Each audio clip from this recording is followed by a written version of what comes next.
Well, hello, Bill. It's lovely to see you again. This is Linda Robertson. Today, Bill Waller and I are going to be talking about a wide variety of issues, but I thought I'd start by saying the reason the podcast didn't go up Friday was that I was very ill. So today, Bill is going to be discussing the economy and silliness in court. And I'm going to be discussing, as I've promised, Billionaires Buying Media, and also President Trump's atrocious response to the stabbing double murder of Rob Reiner and his wife. So let's begin. Bill? Well, Linda, I'm glad that you're feeling better. Thank you. There's, in recent weeks, we've gotten some economic reporting, and inflation seems roughly the same in December, according to the Personal Consumer Expenditures Price Index. This is the index favored by the Federal Reserve for measuring inflation because it excludes food and energy costs, which are always volatile, which means their measure dismisses the fact that food prices went up, which is how most people measure their expenditures.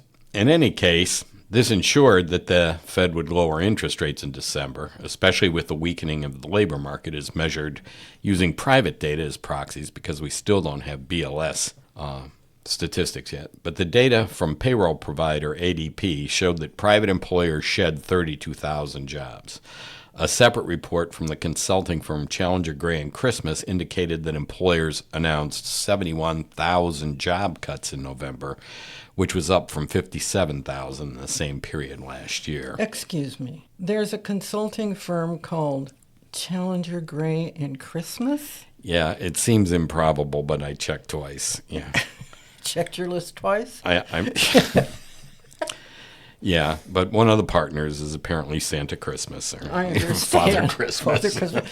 Well, didn't I also hear that Amazon is laying off in Walmart a tremendous number of workers? Yes. Which is kind of strange because this is the holiday season, right, and you would not expect layoffs this time of year.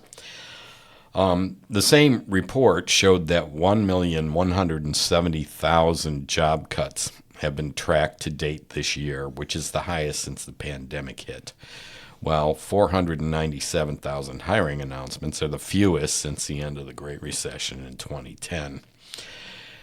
There will be better data when the Bureau of Labor Statistics resumes publishing its measures of the labor market shortly, assuming the Trump administration fails to manipulate the reporting of the data to support their fantasy economic narrative. As I mentioned, then, the Fed dropped the overnight federal funds rate 25 basis points as expected. That's a quarter of an interest rate. And Chairman Powell indicated that the reason for the cut was the further weakening in the labor market, increase in unemployment, and persistent and slightly increasing inflation due to tariffs, which is likely to continue, basically laying the economic downturn and bad news at Donald Trump's feet as the only possible outcome of his economic policies. Powell also directly blamed Trump's tariffs for the nation's somewhat elevated inflation level. Powell said these readings are higher than earlier in the year as inflation for goods has picked up, reflecting the effect of tariffs, citing the rise in two key inflation gauges. Trump said the interest rate cut should have been at least twice as much. For the benefit of Mr. Trump and others, that would be 50 basis points, or 0.5%. Only one board member voted for a larger interest rate cut. The analysis of the board projects only one interest rate cut in the coming year. Keep in mind, even when Trump replaces the chairman at the end of Powell's term, that only puts one additional voting member on the board. Given the projections in the board report, if accurate, it's unlikely the remaining members of the board are likely to change their stance, given the likely and even desired outcomes of their policies in place. Though significant changes could occur to change their minds, but they seem to have already incorporated the impact of the fiscal changes in the new year. This is their way of saying that the huge tax giveaway to the rich in the form of tax cuts will be some form of fiscal stimulus. They don't mention the spending cuts, which are a drag on economic growth, not a stimulus. Now, okay, go ahead. I want you to go over that one more time. The rich are going to get richer Yes.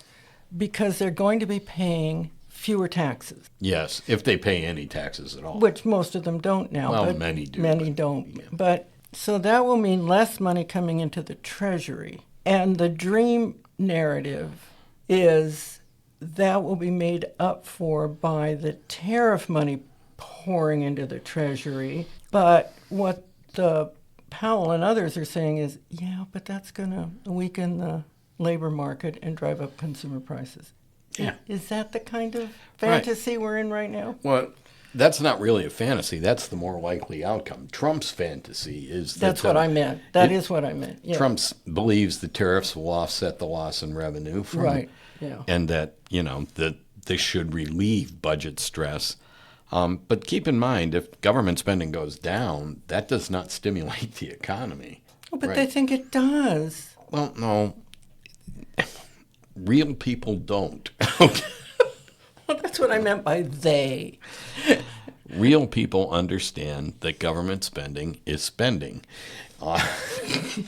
And if you cut that spending, then that money is not being used to buy things in the economy that businesses provide. Therefore, they don't have that business. Now, the assumption is that the rich people who get all this money will immediately invest it and make up for that. But they don't do that when the economy's in the toilet and heading down, right? The only sector that's doing well right now is the AI sector, and that's an investment bubble, and it's be hard to believe that this will have any impact in terms of the production of anything, though it certainly may elevate those stock prices. And that's what the kind of thing that Trump looks at. you Yeah, know? Trump is fixated on the stock market, Yeah. not what gets produced in the United States. Right. And the stock market is simply trading shares which reflect investments that have already been made. In other words, when the price of the stock market goes up, the assets in people's portfolio becomes more valuable, but that doesn't mean anything got produced. Okay, now, I know you're going to turn to important consumer issues, but I just want to bring one little thing up here about how people will feel this. Well, we're going to get there. I know, but I just wanted to mention an example from me personally, because I've noticed this Well, is... that is the measure of all things. Of course, we're in the era of let me share every thought and nuance I have with you. That seems to be what keeps social media going, at least. So, for reasons I choose not to discuss, I had to have an entire septic field put in due to a failure. I don't want to go into it, I'm just saying. The agreement I signed to get a line of equity was that for the first 4 months, the interest rate would be 2.4%. And after that, for up to the next 15 years, the interest rate would be determined by the overnight loaning rate of the Fed's minus 0.25. So from my point of view, isn't this good news? Yeah. Okay. All right, now go ahead. Go ahead and Yeah. talk about the rest of America. Okay. So basically, no matter what Trump does with his Fed appointment, it's unlikely anything's going to change because he's only got one person voting to lower interest rates more than the board seems Right. to have a consensus with regard to. And adding one more vote to that is not enough to change the board. All of this complicates the politics surrounding the appointment of a new chair for the Federal Reserve Board at the start of next year. And that process will begin then. Powell's term goes, I believe, till May. Treasury Secretary Scott Bessent is involved in finding this person, but no one on Wall Street or any place else believes that the Secretary of the Treasury is truly calling the shots. It seems like he will simply be held responsible if things don't go Trump's way. The leading candidate is a guy named Kevin Hassett, who's a White House economist a Trump loyalist and a skilled political communicator, meaning he's a hack. Wall Street would prefer Christopher Waller, who is generally on Trump's side with regard to lowering interest rates. Is he any relation to you? Thank God, no. Okay, just asking. Now, Waller has demonstrated that he's considered both sides of the interest rate debate, and he's voted pretty much with the board. In any case, since the economy is heading for the toilet, it made it almost inconceivable that the Fed would not make a cut. What does this mean for you, loyal listener? Except for Linda, pretty much nothing. Car loans are slightly down, and home mortgage rates have decreased microscopically. This change in the federal funds rate will have no noticeable impact on credit card rates and other unsecured loan rates. Unless policies are adopted that don't change daily at Trump's whim, which has created enormous uncertainty, no business in their right mind would start new projects, make new investments, or hire more employees unless they are so large that U.S. policy doesn't matter or they are part of the AI bubble. So basically, the actions of the Fed were exactly what was expected. They're not likely to have any significant impact except in the fantasy world of Donald Trump and slightly the fantasy world of the Fed. Prices of groceries are going to continue to go up.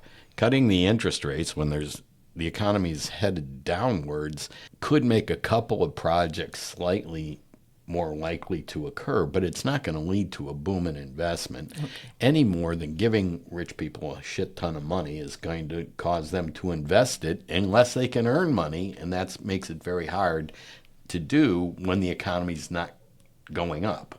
In other words, if you don't see a profitable future in front of you because the economy's declining, you don't spend a lot of money investing in something that'll lose money. It just doesn't make any sense. And that's the logic of capitalism. You're supposed to invest for profit, not just because the interest rate goes down, This is a good place to talk about what those billionaires do with that money, which was the topic you wanted to get to.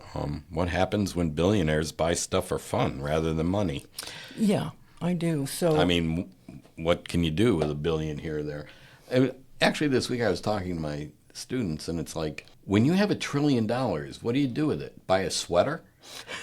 No, you buy another company or a small country, or maybe a planet. But it's not like there's regular investment or purchases that make any kind of sense to bother with. So if you're going to spend money, you might as well have some fun instead. yes, well, the next person I'm going to talk about, who's a billionaire in a moment, bought an entire island in Hawaii, another billionaire who wanted an island, and was a notorious womanizer. So maybe generically that's what they do. But I'll be exploring more carefully other things they do with their money. If billionaires are not going to buy sweaters or islands, as I started to say last time we were together, bored billionaires buy the media. So this is a continuing saga that I would like to explore. And I'm going to start with the contest for ownership of Warner or Warner Brothers. Now, most people know the general outlines of this, but to understand the implications of how this fight plays itself out, I thought I'd review it. Warner decided to split in June into two companies. One was Warner Discovery Global, and that was for its cable companies, such as HDTV and notably CNN. The other company was the Netflix bid $72 billion in cash and stock for Warner TV and Movie Studio and HBO Max streaming. Netflix did not put in a bid for Warner Discovery Global. The board of Warner decided to accept the Netflix bid. Well, why? Why would Netflix want part of Warner? Well, Warner is a dragon guarding the jewels of film and television archives, what's called IP, or intellectual property. Warner had the number one hits this year in terms of films. It owns the DC superhero universe. It owns the Harry Potter franchise. It holds HBO Max, which has the highest subscriber rate. Now, the problem is subscribers tend to cancel when their favorite series ends. But Netflix has the best churn rate in the business, and churn rate means keeping the subscribers and not losing them. Netflix has also said things really very interesting that I will come back to in a future discussion.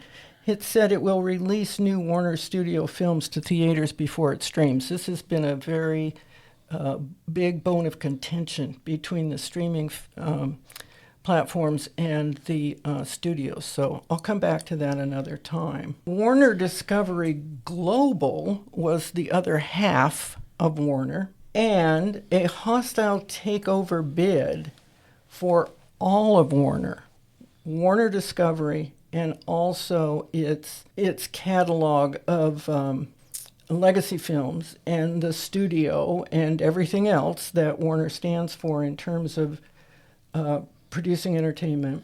That hostile takeover bid has come from the CEO of Paramount, David Ellison, who launched a hostile takeover. Now, for our loyal listener who doesn't know, what's a hostile takeover? The first bid you talked about was welcomed. All right, so this is where Netflix says we're going to give you $72 billion in cash and stock, and for that you're going to give us Warner TV and movie studios, HBO Max, all that. And the board said, fine, we will take that bid. Yes. And that would cause that company, Netflix, to own those things. Now, the cash and stock would mean that the people who currently own those companies would then have stock in Netflix, and they would receive some cash. And all of the stock of that particular company, of that portion of Warner, should disappear, though it's part of another company that's been spun off, so the ownership is a little complicated. What David Ellison has done is he's going directly to the stockholders of Warner, and he's offering to buy their stock at a premium higher than Netflix is willing to pay so far. This is really interesting because we're talking about future income flows from these properties as being why a stockholder would want them anyway, but as the price goes of the stock gets pushed up, while that in your portfolio feels like a capital gain, it also means that the rate of return on the stock is lowered depending on how high the bidding on the stock goes up. So if Netflix decides they want to continue this, they have to outbid Ellison, or they have to hope that the board turns down Ellison, which would probably be violating their fiduciary duty to the stockholders. But that's really not a problem. But the board could. They could, yes, because they can say we split the company and, Yeah. You can't have both pieces, or that's not what's for sale. They can always turn down an offer, But now you think the two are in play. The scary thing is that could bring a third bidder. That could lead to management buying out the company, borrowing money from venture capitalists and buying out the company and taking it private. There are all kinds of bad things that could happen. Usually in the end of this, the person who wins loses because they're in debt. They have spent so much money to get this thing that it's hard to recover it. It doesn't generally make either company stronger. So what makes this interesting is your take on it.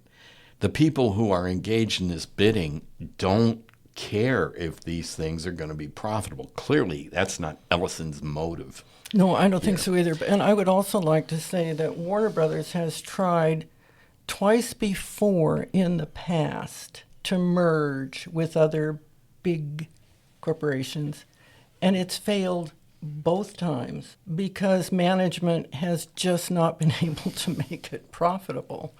So right now I want to talk about David Ellison and his billionaire father, Harry Ellison. Now, they have pledged to change CNN the way they are now trying to change CBS News, which you will recall David Ellison took over months ago.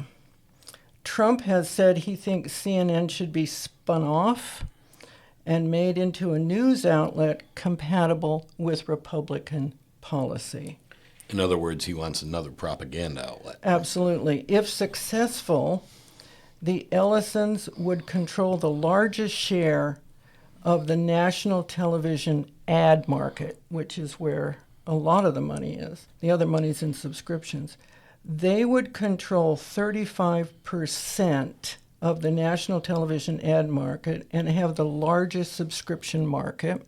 I thought we'd look into who are the Ellisons. Larry Ellison is 81 years old and founder of the tech giant Oracle. He has become the world's second richest man because he built a fortune on the AI boom.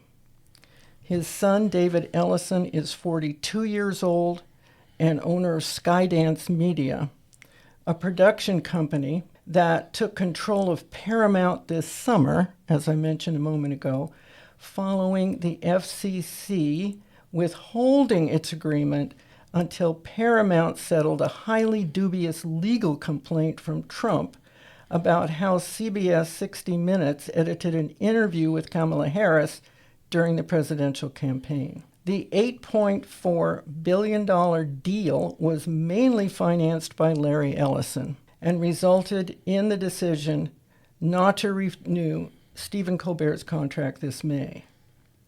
In addition, Oracle is likely to gain control of TikTok and, most lucratively, its algorithm. Jake LaHutte, writing in Wired magazine, made what I think is a key observation here. Quote, "In an age where human attention is perhaps the world's most valuable commodity, the Ellisons would be in charge of almost everything a modern-day pseudo-robber baron could want by the end of this year or soon after," close quote. I don't know why he used pseudo, but they're robber barons, and they're about to have huge control.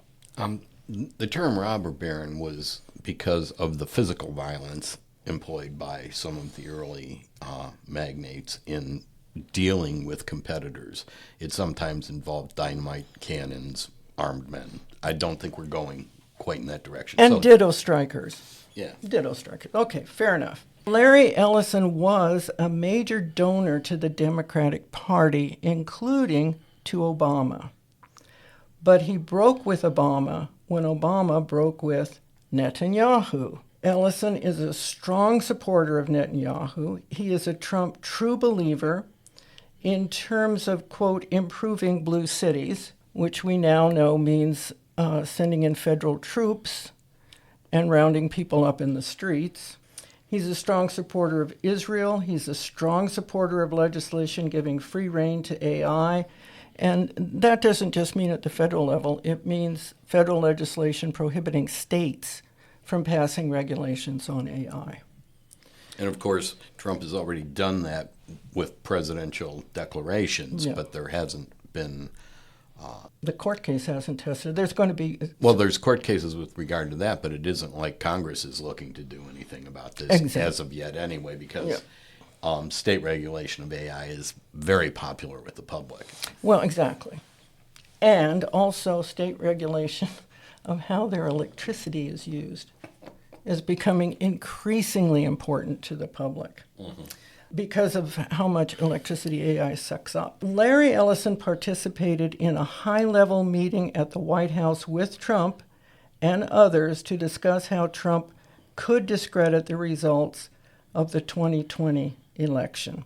And in fact, the Wired article calls Larry Ellison the shadow president, because you rarely hear about him, but he's highly influential. David Ellison, his son, has always supported Democrats, but he's a Nepo baby.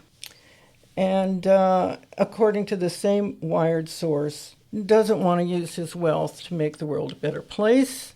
He wants to accumulate more wealth and power. The success of the takeover bids will, according to the received wisdom, be decided by Trump, who will influence the decision of the FCC.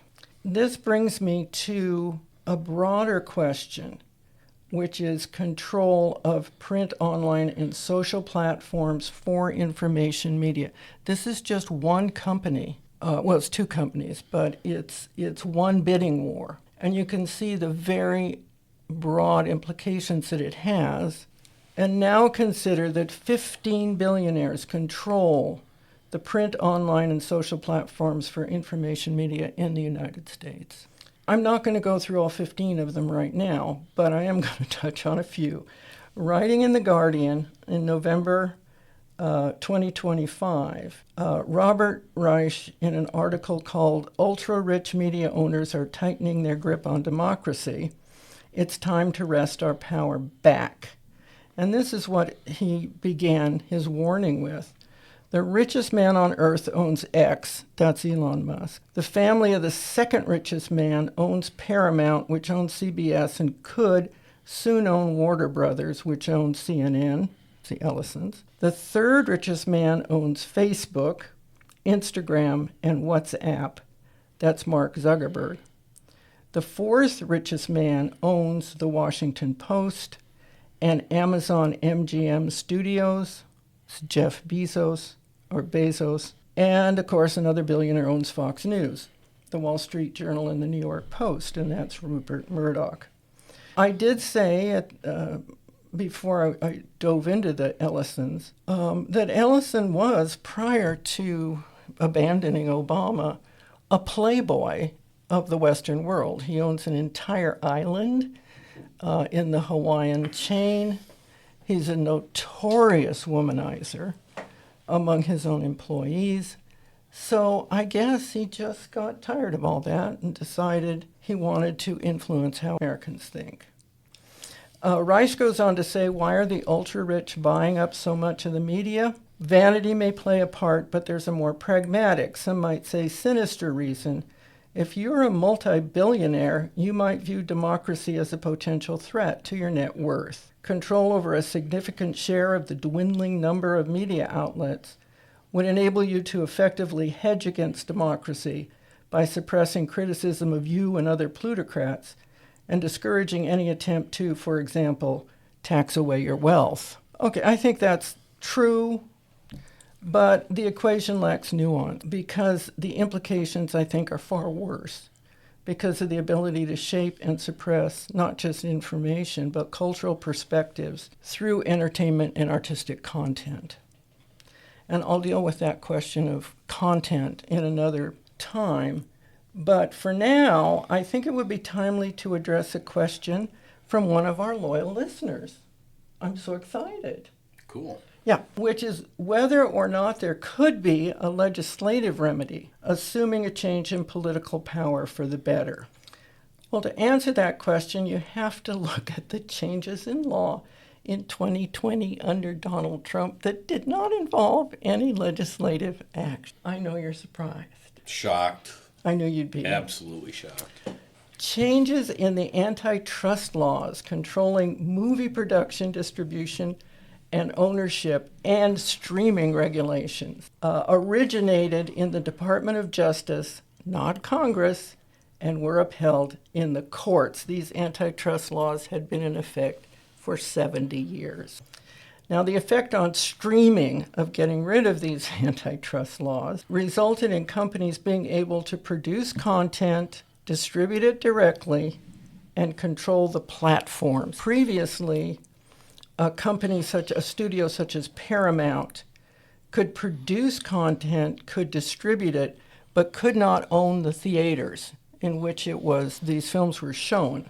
Now, when you get rid of the antitrust laws, the platforms that we all subscribe to are the equivalent of theaters. In other words, Netflix, Disney Plus, Amazon, Prime Video were not possible prior to 2020. They couldn't produce the content, distribute it, and control the platform where it was shown. Now they can. In terms of media ownership and market share limits for television, radio, and cable, that has changed too since the 1980s. In the 1980s, it was illegal for one owner to control two television stations in the same local market. Now, two television stations are allowed in a local market, and I love the thinking behind this, if and only if there are 8 locally owned stations and one of them is not among the top-rated 4 stations. This is Genius thinking at work. I'm sure you would agree. Strong limits on cross-ownership of newspapers and radio. Strict limits on national ownership were in place up until the 1980s. Now these restrictions are lifted unless they can be brought under or challenged under antitrust legislation. So one national owner or company can control TV and radio stations, newspapers, and cable networks, and streaming. The limits change from allowing less than 25% ownership in a single market to 35% in 1984 and 39% in 2004. It's even worse for radio ownership. After 1996, the national cap on radio ownership was eliminated. Local market caps are 45% in the largest markets, and then this has led to a consolidation of corporate ownership over radio. This, of course, leads to constraints on competition and diversity of content. And if there's one thing I've learned from you, Bill, about capitalist economics, it's whenever they start beating their chest about competition, what they really mean is they want the power to create monopolies. When we talk about capitalism as being about competitive markets, the competitive markets, when firms compete on the basis of price, that benefits the consumer in the form of lower prices. That means that any sensible business owner would do anything they could to avoid competing on the basis of price. And one of the easiest ways to make sure a price war doesn't break out is to eliminate your competition. At the beginning of the Reagan administration in the 1980s, Reagan made it very clear that he thought the antitrust laws were obsolete and that they would not enforce them. And so, literally, it's only been administrative action that has stood in the way of mergers.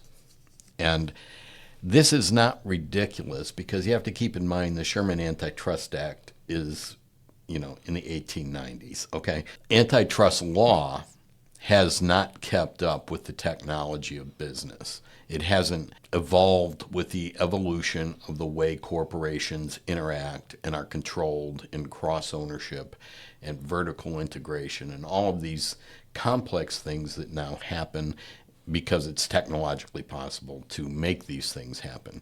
On top of that, once one of these conglomerates is put together, taking it apart makes it incoherent. So they're so integrated technologically after these mergers that only they can spin them off. The government can't go in and parse these things and say, oh, you got to get rid of this. The other thing is that local broadcast television, broadcast radios and print newspapers have become so insignificant. You have to allow that kind of ownership, otherwise they'll just go away. Well, there are a number of things about that are correct. The antitrust laws over entertainment in film came in 1948, and they were pretty much what controlled Hollywood for the next 70 years. Mm-hmm. And it is true that the advent of streaming changed the landscape or the ecosystem for media. But then so did the fact that there are these billionaires giving money to politicians. Well, of course, to pass antitrust legislation does, in fact, take an act of Congress. Yes. And since it doesn't impact the individual directly in an immediate sort of way, there isn't a huge public outcry to do something about this. Frankly, I want one company to bring the media into my house because I don't want to have 17 different bills to pay.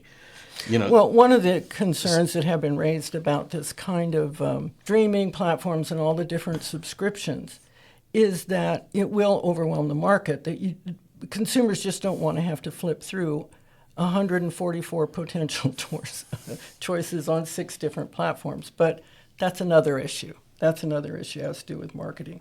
I do want to talk about the effect of vertical media ownership on content creation, distribution, and delivery. Comcast now owns NBC Universal, which includes its cable systems and internet services. And that's the definition of vertical media ownership. You own the ability to produce the content, to distribute it, and deliver it. Disney, which is both vertical and horizontal, owns studios and distribution platforms. Horizontal media ownership means a company owns multiple outlets or brands at the same stage of media marketing or delivery. So Sinclair Broadcast owns hundreds of local TV stations. iHeartMedia owns 800 plus radio stations. Disney owns multiple studios and networks, including ABC, ESPN, and FX.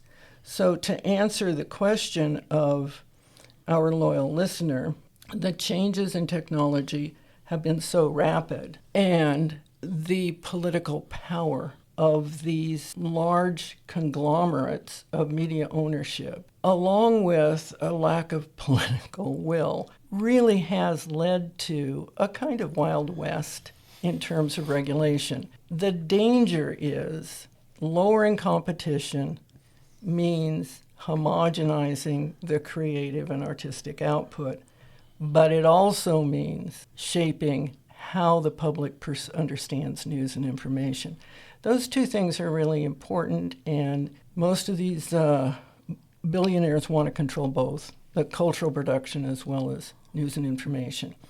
So, yes, these are regulatory issues. In a saner government, perhaps they might begin to find ways to decide that content creation should be independent or news and information should be independent of profit, for instance, the way it used to be, that if you were a television news network, you could not finance your news out of ratings. Yeah, we could do more things than we're doing, but the fact is, by getting rid of all of these antitrust, anti-monopoly, anti-competitive, right at the moment when the digital technologies exploded, yeah, it created the ecosystem we're now in. The legal ecosystem is what it has been since nearly the turn of the century, and it's clearly out of date. Antitrust laws are enforced by the Department of Justice. The Federal Trade Commission has a lot of roles in anti-competitive practices for most companies. The Clayton Act is a way that prosecution could be brought up for anti-competitive behavior of a variety of types, but that list is kind of technologically obsolete. And then, of course, we're talking about the media, which also comes under the Federal Communications Commission, yes, which splits the responsibilities three ways on the management of this. And with Trump taking control of the independent agencies and turning them into political entities under the control of the executive branch, there's no longer these commissions that were to represent business interests, labor interests, and the public interests. It's Democrats or Republicans, and now they can throw one another off and just stack these commissions so that they become an extension of the will of the President of the United States. Yeah, and that's where we are right now. Yes, and of course that's a consequence of the current makeup of Congress. Quite frankly, I mean, the Republicans aren't going to try to stop Trump from using the FCC any way he wants, and the person in charge of the FCC wrote the section of Project 2025 on gaining control of the media in order to control public perception. So, and whether this can persist will be decided shortly by the Supreme Court, which has taken up the issue of the president's control over independent commissions. Yeah, so there you go, folks. That's your answer. I don't know if it makes you feel any better. Now, but there's more to say on the financial front, isn't there, Bill? Well, of course, the recent elections and conversations about affordability have been come into the foreground. And Trump is simultaneously trying to embrace this and dismiss it as a fraud in the first, but he's talking out of both sides of his mouth, but that's not unusual for Trump. First of all, he says it's a scam cooked up by the Democrats, and then he tries to make it his own issue and argue that his policies will bring down prices and enhance affordability. Now, affordability is a really vague term, and I had some interesting experiences actually with a class project of mine. We live in a small city in upstate New York, and I sent the students out to try and find out how a family consisting of one adult, a 9-year-old child, and a 4-year-old child could live in this city. And the city is, by most standards, relatively livable. What we found out was that the cost of housing has gone up dramatically in this community in recent years and made it much less affordable. The interesting thing was to watch college students go out with an imaginary family and try and see if they could live in this community, and their own realization that survival is a possibility, but there is no chance of flourishing in our current economy for a family in that sort of circumstance. It made me rather proud of my students because they got onto something that this discussion of affordability is not taking into account. Right. Prices go up, and nobody wants a policy of disinflation because that creates a debt deflation, it creates a business deflation. So people get upset about high prices, and then they expect policymakers to bring the prices down. The best that they can really do is stop them from rising further. So once something becomes unaffordable, it stays unaffordable. Well, and is that a product, too, of wage stagnation?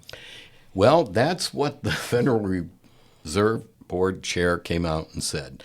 The problem of affordability is that wages have not kept up with prices, that wages have not kept up with productivity, and the only way to solve the affordability problem is for employers to raise wages.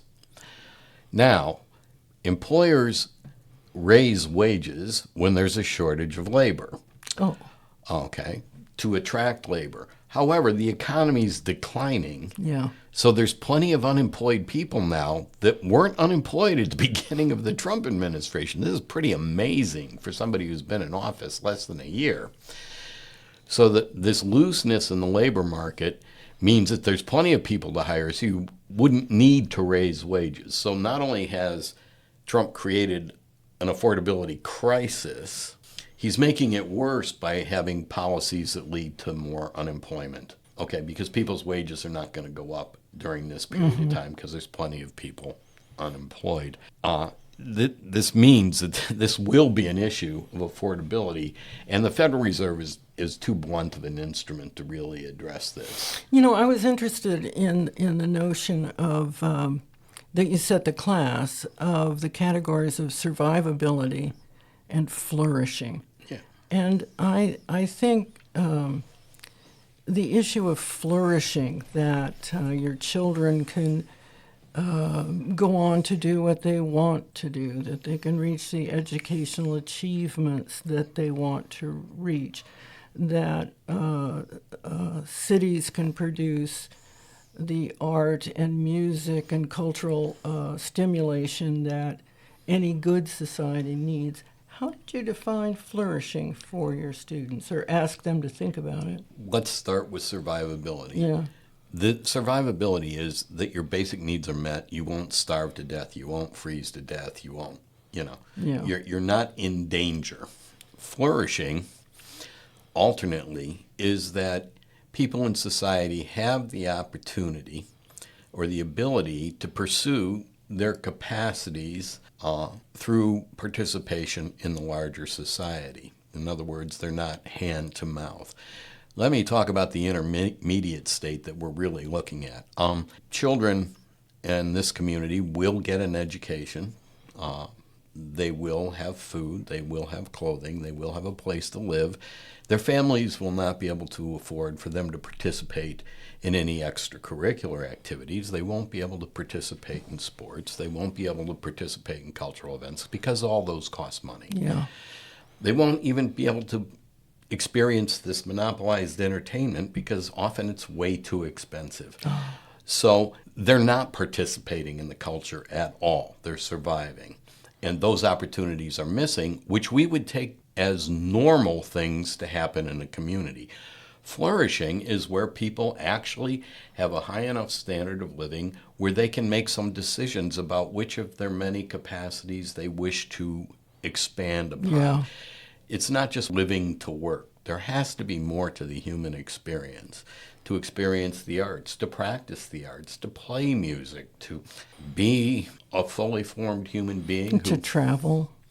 All of these things are unavailable to the vast majority of people in this society right now. So it's not really a society in the robust sense that we would like to assign to it. No, we have a large group of people who live slightly above the poverty line. We could call them the working poor. Yeah. We have a small middle class, and then we have 20% of the population that is thriving. Yeah. The other 80% is getting by, and this is the nature of the society we have. We have known since the beginning of capitalism that it leads to accumulation, and that some people thrive and some people don't. And earlier on, there were efforts to reintegrate those people back into society who fell by the side for one reason or another. All of those things now in the neoliberal period have been eliminated as being supporting people who don't want to work, and in fact, it's just led to the redistribution taking place even more rapidly. Yeah, and it is the politician who brought affordability into the current vocabulary is Mondani. And by it, he did mean making it possible for people not only to live in New York City, but to participate in New York City and what it had to offer, and also to regard themselves as citizens. And that's the notion of affordability that I would say the press isn't so good on. They seem to think about it as how much does your market basket cost. Really, it's the more robust definition that you invited your students to consider, which was a great assignment, by the way. They approached this with a sensitivity and compassion, which made me very proud of them. Yeah, I would have to say, not only should you be proud of yourself for asking the question, but they should take pride in the fact that they took it very seriously and cared about the answer. Could see the implications of the answer. Yeah. I don't think we've exhausted Trump's idiocy, have we, for this past week? Well, that's an unattainable goal, exhausting Trump's idiocy. This week, he claims he pardoned Tina Peters of Mesa, Colorado, who was convicted on state charges of assisting unauthorized persons access to voting machines. That's a big no-no. She was convicted of 4 felonies and other crimes in state court for state crimes. Just like Donald Trump. She is obviously a Bush League felon by his standards of criminality. True. Alas, Trump's pardon powers do not extend to persons convicted by state courts of state crimes, residing in state prisons and sentenced there for, in this case, 8 years. Actually, doing this is probably going to make her really popular in the general population of the prison, but that aside, the Colorado Secretary of State, Jenna Griswold, said Trump has no constitutional authority to pardon her. His assault on not just our democracy, but states' rights and the American Constitution. The governor of Colorado has said nothing is going to happen with this, and it's interesting that Trump isn't aware of this or doesn't care. I think this is all performance anyway. There are other persons who are on trial for the same sort of corruption in elections in several states. And if he got away with this, then he would have extended presidential pardon authority to states, which isn't going anywhere, I can imagine. Then, a second federal grand jury refused to indict the New York State Attorney General a second time, Letitia Adams. It was revealed that the lying on mortgage crime, which she and several of Trump's opponents are being harassed with, is in fact another crime Trump has committed, listing 2 houses as primary residences for mortgage purposes that he promptly turned into rental properties adjacent to Mar-a-Lago. Now, he paid those mortgages off, but that's still mortgage fraud under his own definition. This has gotten more interesting because the question of whether she's going to be brought up a third time before a grand jury has become an issue. The first time she was brought up by a grand jury, it was stopped by a judge. The second time, there was what was called a no bill. The grand jury rejected Right. Yes. indicting her. When that happens, there is a regulation that this cannot be brought back without the U.S. attorney who is in charge making a decision to do it again. The U.S. attorney in Virginia has been disqualified as a U.S. attorney for Virginia. Precisely. By a federal judge. Yes. As not legally. And the question is, who brought the second indictment? Well, possibly the person who wasn't qualified to do so. Yeah, but somebody signed. Somebody did. Somebody signed the paper. Yes. And this is going to be cut. And if you're going to bring her a third time, first of all, that's ridiculous. If you can't get an indictment and you're a prosecutor, you probably should go into another line of work. This doesn't happen frequently. Of the hundreds of thousands of indictments by federal grand juries in the United States, only under 200 have ever been rejected in the last year. So the fact that this just keeps getting rejected is an indication, as most attorneys would tell you, there's no there. Yeah, I would say that it's such a glaring circus of incompetence. It is like watching the clowns get out of the clown car. But on the other hand, it's so obvious that it's a statement of we're going to keep annoying you. Well, former prosecutors have pointed out that indicting somebody 3 times for the same crime is prima facie evidence that it's harassment. Well, precisely. Yes, that was the word I was In other looking words, for, every yeah. time they do that, they verify her claim that this is a political attack and not a legal matter. The thing, though, is Trump doesn't care. What he's doing is he's costing her a lot of money in attorney's fees. Exactly. And I don't know how well the state of New York's attorney general gets paid, but she could go through attorney fees real quickly. Now, in this particular case, they've charged her with a personal crime, so the state can't get involved in that. So this is very costly for her, and that's harassment on its own. And the longer they prolong this process, she has to respond to all of these indictments, and she has to send attorneys. And well, that's what I mean. So this is clearly harassment. Yeah. And does she have redress? Well, first of all, she has to get out from under it. Once this comes to a conclusion, could she sue the government for harassment? I suppose. But, suing the federal government in federal court is complex. Would she sue the federal government or she? Well, it's the Department of Justice that's indicting her. Yeah, wouldn't you can't sue the person in the office. They're protected from that. Yeah, I know. But wouldn't you like to see it? Just for the heck of it. Yeah. There could be consequences for these people going forward, but not of the kind we'd like to see. By which you mean what? Drawing and quartering? Is that what you got in mind? We don't have to get that brutal. No, actually, in some degree, restoring the reputations of the people that they've tried to damage, making it clear that they were corrupt and these actions were corrupt, and passing whatever legislation is necessary to rein in these abuses of power. Well, that's what I wonder. If in a saner time, there could be some blowback that was actually meaningful, because this shouldn't happen again. Well, the interesting thing is these people in the Justice Department have been put in a really strange position.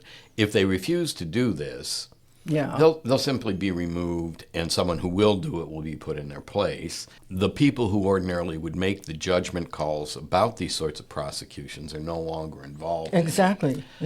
So it's corrupted the Department of Justice pretty severely on these kinds of matters. One would expect that the Department of Justice is probably moving along with its day-to-day business in a pretty work-person-like way, simply because the bureaucracy is the bureaucracy, and Trump's interest in law is keeping himself out of jail and putting his enemies in jail. So, yeah, the only thing I can imagine is that when they come back to Trump and say, well, the grand jury refused to indict or blah, blah, he would just say, well, go do it again. In other words, they're so used to asking how high when they jump, they don't have the guts to say to him, really, no, it's over now. There's nothing more to do. You look like a fool. Yeah, I wouldn't take that. I can't see me walking in and doing that to Trump, even if I thought so. If I worked there, I would resign. I just would. Well, that is the point, Will. Yes, but that's the point. They don't want to resign. The trouble is these people can now never get work anywhere else. And as long as we're on the revenge tour, why don't we move to your talking about Rob Reiner? Okay. Well, sadly, I do think it provides an opportunity to talk about how people react to Trump when he's clearly well outside the bounds. And sadly, this week we had a terrible example of that in his ugly response to the murder of Rob Reiner and his wife, Michelle. The police have accused his son of being responsible for the double murder, which means that this weekend, President Trump reached the stage of paranoid dementia, that were he just an old man, his relatives would place him in a nursing home with a locked ward where he could throw hamburgers at the wall and rail against imagined enemies until the nurse arrived with an injection of lorazepam.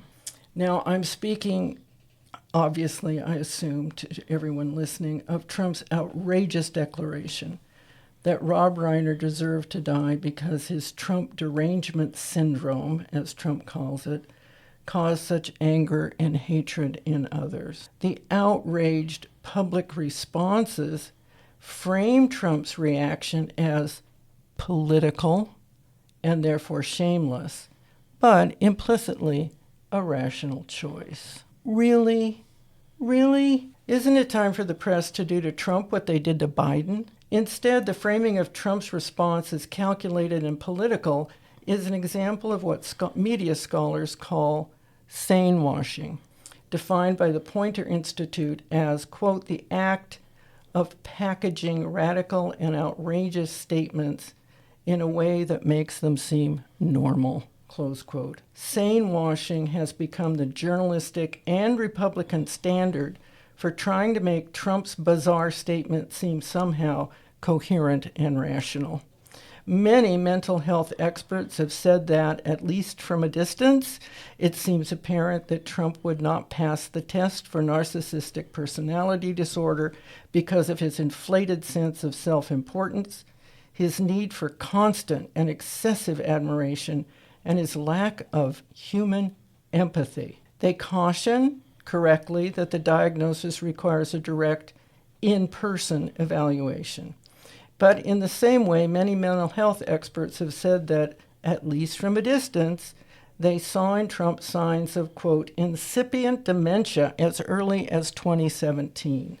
We are being led to believe that the President of the United States, plagued with long-term narcissistic personality disorder and suffering from a decline into paranoid dementia, that is, if he hasn't already been completely overtaken by it, makes political decisions in framing the murder of a much-beloved director as deserved because Rob Reiner hated Donald Trump. It's time to call out sanewashing for what it is, a dangerous framing of a diseased mind. Well, fortunately, in social media, at least one congressperson responded, "Have you no shame?" This is beyond outrageous.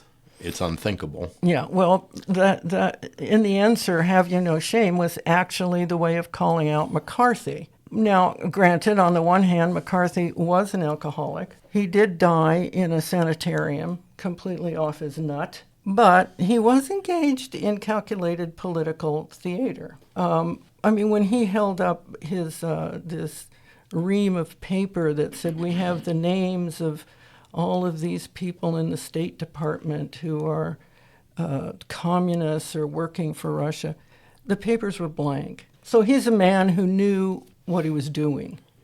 Yeah, I understand the difference here, but the key is, at least even some Republicans are seeing that there should be some limit.